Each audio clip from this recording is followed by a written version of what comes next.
अबे ये क्या हुआ? क्या हुआ? अबे पैसे कट गए भाई। एक मिनट, क्या हुआ भाई? Dear friends and followers, welcome back दोस्तों। ये वीडियो ऐसे ही शुरुआत करने चाह रहा था मैं। देखिए क्या होगा, एक नए लेबर लॉ आ गए हैं लेबर एंड एम्प्लॉयमेंट मिनिस्ट्री की तरफ से। तो उसमें क्या लॉ आए हैं, क्या किया है, किसके लिए है, क्या होने वाला है, सब बताऊंगा आपको। तो बने रहिए मेरे साथ में इस वीडियो में। तो दोस्तों आपको मालूम होगा इंडिया के अंदर में बहुत सारी चीज़ें हैं, हर तरीके का यहाँ पर देखिए, जैसे कि हर चीज़ में विभिन्नताएं हैं, तो लॉ में क्यों ना हो। तो हमारे यहाँ पर देखिए 29 तरीके के लॉ हैं अभी एग्जिस्टिंग में इस फाइनेंशियल ईयर में भी, लेकिन ये बदलने वाले हैं आपके। केवल इनको सिमटा के कर दिया गया है केवल 4 लॉ में। हाँ जी, जो लेबर एंड एम्प्लॉयमेंट मिनिस्ट्री है उन्होंने ड्राफ्ट तैयार कर रहे थे काफ़ी टाइम से वो, और उसको इम्प्लीमेंट करने वाले हैं कब? 1 तारीख को, 1 अप्रैल से। तो उससे होगा क्या, ऐसे ही आप चौंक जाओगे जब आपकी सैलरी आपके अकाउंट में डाली जाएगी तो उसमें कम आएगी सैलरी, आप चौंक गए ना। तो देखिए मैंने इनका जो ड्राफ्ट कॉपी है वो अभी लागू नहीं की गई है, और वो 1 अप्रैल ये अभी मार्च में जो है उसको लागू कर दिया जाएगा। तो इसमें क्या क्या चीज़ें हैं, जो 29 तरीके के जो लॉ हैं लेबर एंड एम्प्लॉयमेंट को लेकर के, वो उनको एक क्लब करके 4 में बना दिया गया है। तो वो 4 लॉ कौन से हैं, देखिए सबसे पहले मैं बात कर लेता हूँ ऑक्यूपेशनल सेफ्टी की।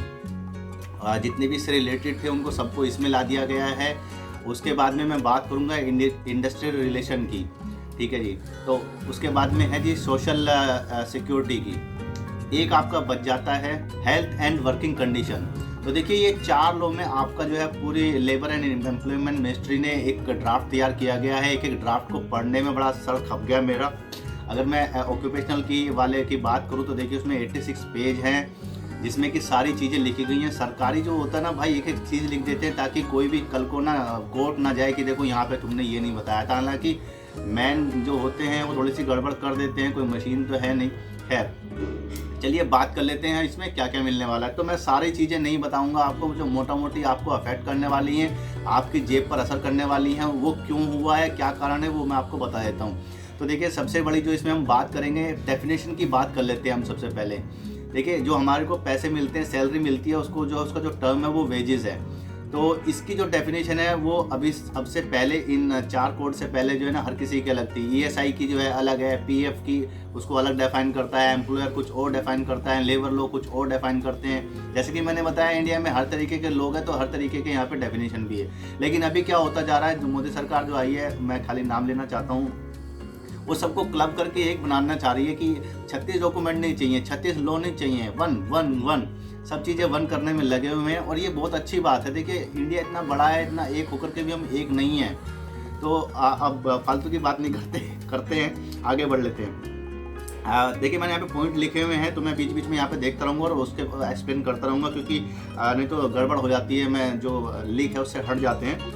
तो मैं बात कर लेता हूँ पहले वेजेस की डेफिनेशन। तो आप यहाँ पे स्क्रीन पे देख भी पाएंगे, जो अभी जो डेफिनेशन दी गई है उसमें कहा गया है कि आपको कोई भी कंपनी जितने भी आपको पैसे देती है आपके वर्क के अगेंस्ट में, वो सारे पैसे जो है ना आपके वेजेस में काउंट होंगे।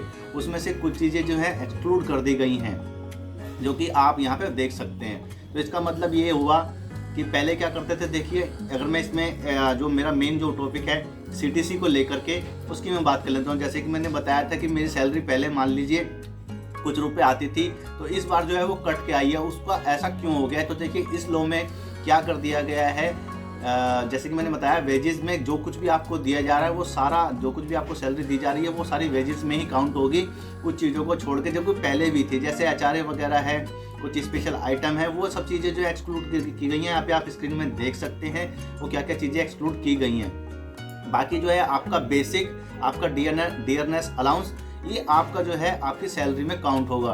तो इसमें क्या दिया गया है मैं आपको बता देता हूँ। पहले क्या होता था ना कि एम्प्लॉयर भी ये सोचता था कि मेरी जेब से भी पैसा कम जाए, एम्प्लॉय ये सोचता था कि मेरी भी जेब से पैसा कम जाए। ऐसा क्यों होता? देखिए ये चक्कर होते हैं इनकम टैक्स की वजह से। तो हर एक जो है ना हथकंडा अपनाने की कोशिश करते थे लोग। तो क्या करते थे, एम्प्लॉयर को जो है पीएफ देना पड़ता है, ठीक है ना। 12.5% जो है वो पीएफ देता है अपनी तरफ से, और 12.5% देता है एम्प्लॉय। तो होता क्या था, वो चाहता है कि मैं जो है ना अपना पीएफ कम करूं एम्प्लॉयर, तो मेरे को जो है कॉस्ट कम पड़े, तो वो क्या करता था, बेसिक उसको ज़्यादा मतलब कम कर देता था उसका बेसिक। तो बेसिक कम होने से अब चूँकि जितनी भी कैलकुलेशन होती है सैलरी स्लिप की, जैसे कि आप भी एम्प्लॉय होंगे तो जितनी भी आपकी कैलकुलेशन होती है HRA वगैरह या कोई भी अलाउंस होगा वो आपके बेसिक पे दी जाती है। तो पहले वो जो थी 50% से कम पे लोग कर देते थे, अभी जो है मैंडेटरी कर दिया जाएगा। इस रूल को जब लागू किया जाएगा 1 तारीख के बाद में, 1 अप्रैल के बाद में, कि कोई भी एम्प्लॉय को सैलरी जब देगा तो वो जितना भी उसको CTC दे रहा है, जितना भी वो उसको सैलरी दे रहा है, उसका 50% जो है उसको बेसिक रखना पड़ेगा। देखिए इसमें 2 तरीके के फ़ायदे भी होते हैं, जैसे कि जब मैं पहले कंपनी में काम करता था तो मेरे को जो सैलरी स्लिप मिलती थी मैं उसकी काउंटिंग करता रहता था कि इस बार कितना हुआ, इस बार कितना हुआ, ठीक है ना। आप लोग भी करते होंगे। तो उसमें क्या हो रहा है कि देखिए थोड़ी सी बड़ी हो जाएगी वीडियो तो, लेकिन आप बने रहिए क्योंकि ये बड़े ही पेचीदा टाइप का है, लेकिन सिंपली मैं आपको समझाऊंगा लोकल लैंग्वेज में। तो जब 50% आप जो है, यहाँ पे कैलकुलेशन भी हम देख लेंगे, जब आपका 50% बेसिक हो जाएगा तो क्या होगा, आपका PF बढ़ जाएगा। इससे होगा क्या कि देखिए जो PF का पैसा होता है वो मार्केट में लग जाता है किसी न किसी तरीके से, तो वो ना तो आपके पास रहता है ना एम्प्लॉयर के पास रहता है, वो मार्केट में सर्कुलेट होता रहता है। पहले क्या होता था, लोग बात बेसिक कम देते थे एम्प्लॉयर, तो उनको एक तो PF देना कम पड़ता था, दूसरा एम्प्लॉय की जेब में ज़्यादा पैसा जाता था, क्योंकि देखिए उसका बेसिक कम होगा तो वो भी जो है अपना PF कम देगा और जो है अलाउंसेस ज़्यादा आ जाएंगे, और जब उसका बेसिक कम होगा तो उसकी जो है अलाउंसेस जो होते थे उसमें रोल आ जाता है आपका इनकम टैक्स का। तो जितने ज़्यादा अलाउंसेस होंगे आपके वो ज़्यादा एग्जेम्प्ट में आ जाएंगे, तो उन पे उसको छूट मिल जाती थी। तो जितना जो अमाउंट बचता था उसी पे टैक्स लगता था, किसी का तो वो भी बच जाता था। तो अभी क्या हो रहा है कि जब आपका बेसिक ही ज़्यादा हो जाएगा तो आपके अलाउंस कम करने पड़ेंगे, क्योंकि इसमें एक बड़ा ही एक ऐसा रोल किया गया है कि आप इससे बच नहीं सकते हो अब आप। तो मोटा मोटी मुख्तसर बात ये है कि आपकी जेब में पैसा कम आएगा, आपकी सैलरी कम आएगी। ऐसा नहीं है कि आपका पैसा खा लिया जाएगा, वो आपका पैसा सेव कर दिया जाएगा और वो आपका एक आपको बाद में मिलेगा। देखिए जैसे कि नॉर्मली सबको पता होगा PF है, ESI है, ग्रेचुटी है, ये आदमी को बाद में मिलती हैं, ठीक है ना। PF जब वो कंपनी छोड़ता है, ग्रेचुटी जो है 5 साल के बाद मिलती हैं, ये सब चीज़ें हैं। एक तो हो गई पैसों की बात इसमें, और मैंने वेजेस की आपको डेफिनेशन यहाँ पे दिखा दी। अब बात कर लेते हैं ये किसके लिए है, कौन कौन लोग इसमें शामिल होंगे। तो देखिए as per the new law code उसमें क्या बताया गया है कि जितने भी लोग हैं, चाहे वो किसी भी पोस्ट पर है, बड़े मैनेजर लेवल से लेकर के नॉन स्किल्ड लेबर तक, वो सारे के सारे जो हैं इस रूल में आएंगे। और तीसरी बात आती है मिनिमम वेजेस की, जो कि क्राइटेरिया है कि इतना तो आपने देना ही है, वो भी अब इसके अंदर शामिल होगा। वो भी आपका जो है बेसिक और DNS में लगाना पड़ेगा आपको। तो मोटा मोटी मुख्तसर बात ये है कि जितना भी पैसा है वो आपको सेविंग में जाएगा। पहले लोग क्या करते थे, अलाउंसेस ले लिया और उससे खर्चे कर लेते थे अपने जेब में जैसे भी आता था। मैं भी देखिए ऐसा ही हूँ, मैं भी कंपनी को ये बोलता हूँ भाई मेरे को CTC मत बताओ, मेरे को ये बताओ मेरे हाथ में क्या आ रहा है, मैं सेविंग खुद कर लूँगा। अब ऐसा नहीं है। तो CTC क्या होता है, देखिए CTC होता है कॉस्ट टू कंपनी, यानी कि कोई भी कंपनी जो है एक एम्प्लॉय पे कितना खर्चा करती है साल भर में, चाहे वो कोई भी स्पेशल आइटम हो, गिफ्ट हो, पार्टीज हो, उसकी सैलरी हो या कोई ओवर टाइम हो, जो कुछ भी है सारी चीज़ें उसमें इंक्लूड की जाती हैं। तो देखिए इसमें जो मैंने बताया है अभी कि ये चीज़ें एक्सक्लूड होती हैं, ये अभी भी एक्सक्लूड है, सॉरी माफ़ कीजिएगा कुछ फट गया यहाँ पर, खैर। तो देखिए ये जो नीचे मैंने बताया है, अब इसमें भी एक ये है कि एम्प्लॉयर ये सोचेंगे कि ठीक है भाई मैं इसका बेसिक जो है इतना रख देता हूँ और बाकी जो चीज़ें होंगी इसकी मैं इसको जो है ना अलग से ये पे कर दूंगा।